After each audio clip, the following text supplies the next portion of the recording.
Assalamualaikum warahmatullahi wabarakatuh. Run.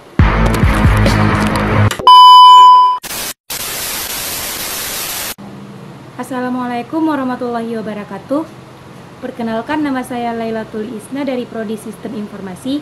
Saya ingin mempresentasikan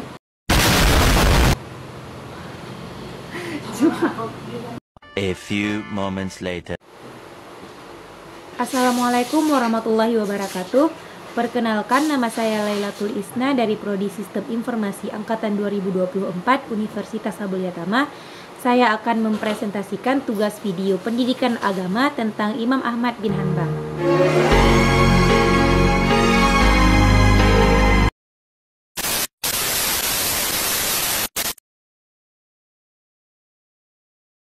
Biografi singkat Imam Ahmad bin Hanbal.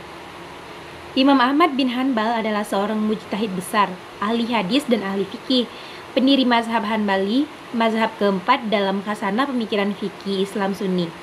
Nama lengkapnya Abu Abdillah Ahmad bin Muhammad bin Hanbal bin Hilal bin Asad al-Syaibani al-Baghdadi. Dia lebih dikenal dengan sebutan Ahmad bin Hanbal. Ahmad lahir dalam keluarga yang sederhana. Ayahnya meninggal dunia ketika Ahmad masih kecil, sehingga tanggung jawab pemeliharaannya berada di pundak ibunya. Kesederhanaan hidup tidaklah menyurutkan tekad Ahmad untuk menuntut ilmu dan menempa diri. Ahmad mendapatkan pendidikan pertamanya di kota Baghdad. Kota Baghdad ketika itu adalah pusat perkembangan ilmu pengetahuan dan kebudayaan. Di samping sebagai pusat pemerintahan Daulah Abbasiyah, di kota tersebut terdapat pakar-pakar di bidang syariah, qiraat, tasawuf, bahasa, filsafat, dan sebagainya. Atas kemauan sendiri ditambah dengan dorongan dari keluarganya, Ahmad memilih menekuni bidang ilmu-ilmu agama, khususnya ilmu hadis dan fikih. Kecintaan Ahmad kepada hadis mendorongnya untuk melakukan rihlah atau perjalanan mencari hadis. Ahmad menemui syekh-syekh hadis di berbagai daerah untuk menerima periwayatan hadis. Dia mulai mempelajari hadis di Baghdad tahun 179 Hijriah ketika masih berumur 15 tahun. Selama 7 tahun dia menekuni hadis di kota ini dengan menemui lebih dari 20 orang syekh hadis. Antara lain adalah Hashim bin Bashir. Tahun 186 Hijriah dia belajar ke Basrah. Setahun kemudian dia pergi ke Hijaz. Dan selanjutnya dia melakukan perjalanan lagi ke Basrah, Kufah, Hijaz, dan Yaman. Setelah setahun menuntut ilmu dan memiliki pembendaharaan ilmu yang kaya, terutama tentang hadis dan fikih, Ahmad mendirikan majelis sendiri di kota Baghdad ketika usianya telah mencapai 40 tahun. Dia mulai berijtihad sendiri, mengeluarkan fatwa dan mengajari murid-muridnya. Batas usia 40 tahun dipandangnya sebagai ukuran kematangan pribadi dan pengetahuan seseorang. Rasulullah SAW diangkat menjadi rasul ketika berumur 40 tahun. Dan Imam Abu Hanifah mulai mendirikan majelis sendiri setelah mencapai usia tersebut. Meskipun demikian, bukan berarti Ahmad sama sekali tidak mengeluarkan fatwa dan mengajarkan ilmu sebelum berumur 40 tahun. Dia telah juga melakukan kegiatan tersebut secara terbatas dan tanpa mendirikan majelis sendiri. Di dalam menuntut ilmu dan mengajarkan ilmu, Ahmad lebih percaya kepada dan mengandalkan catatan dibandingkan dengan hafalan. Meskipun semua orang mengakui kekuatan daya hafalannya, para muridnya dilarang menulis hadis kecuali setelah dipastikan berasal dari catatannya. Akan tetapi, Ahmad melarang mencatat fatwa-fatwanya dan fatwa-fatwa orang lain.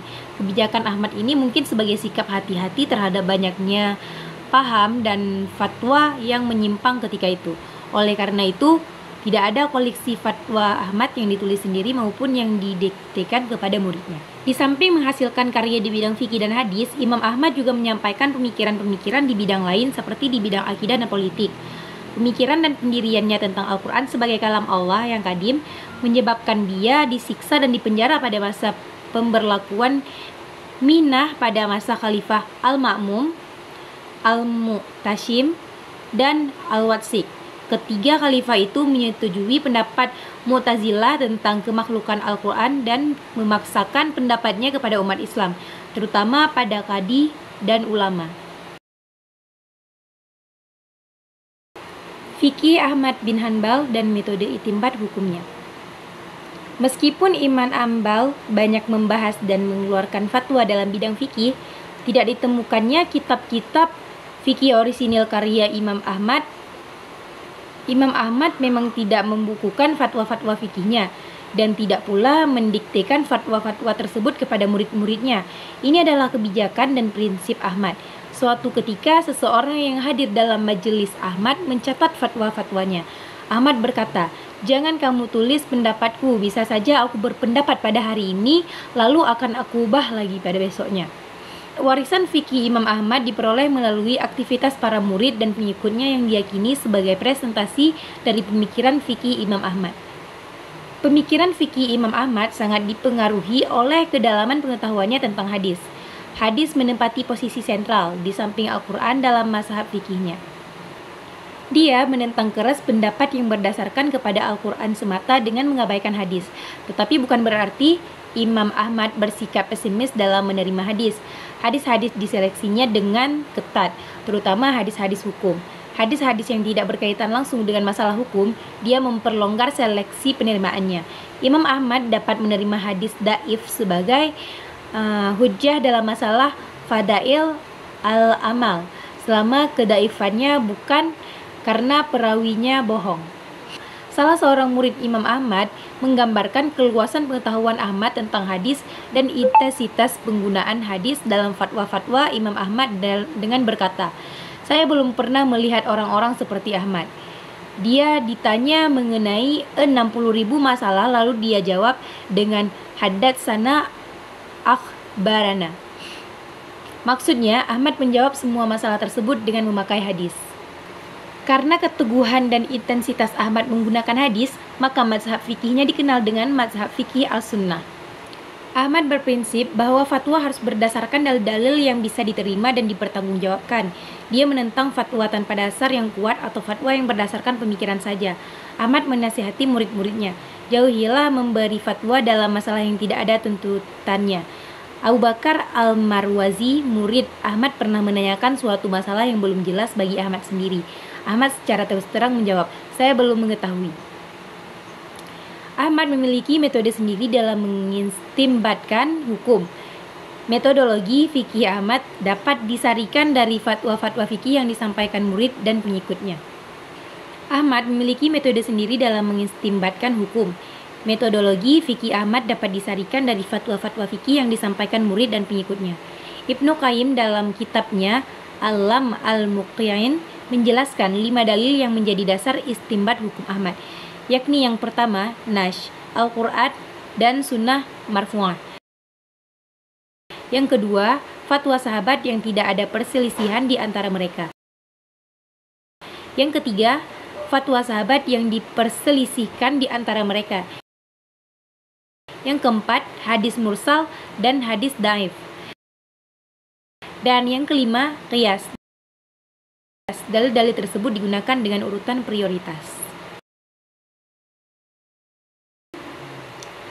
Sosok Imam Ahmad sebagai seorang muhaddis dan sekali faqih tidak dapat dipungkiri. Kitab Al-Musnad menjadi bukti monumental kepakarannya di bidang hadis. Sedangkan keahliannya di bidang fikih dapat ditelusuri terutama dari kegiatan para murid dan pengikutnya yang sangat berjasa mengumpulkan, mereformulasi, mengodifikasi, dan mengembangkan fatwa-fatwa fikih Imam Ahmad.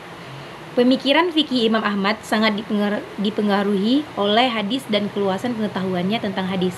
Hal ini terlihat jelas dari penempatan posisi hadis dalam ushul fikihnya dan intensitas penggunaan hadis dan fatwa-fatwanya. Oleh sebab itu, corak pemikiran fikih Ahmad bin Hanbal disebut juga dengan fikih sunnah. Sekian video presentasi dari saya tentang Imam Ahmad bin Hanbal. Mohon maaf jika banyak kesalahan. Saya akhiri, wabillahi taufiq wa hidayah. Wassalamualaikum warahmatullahi wabarakatuh.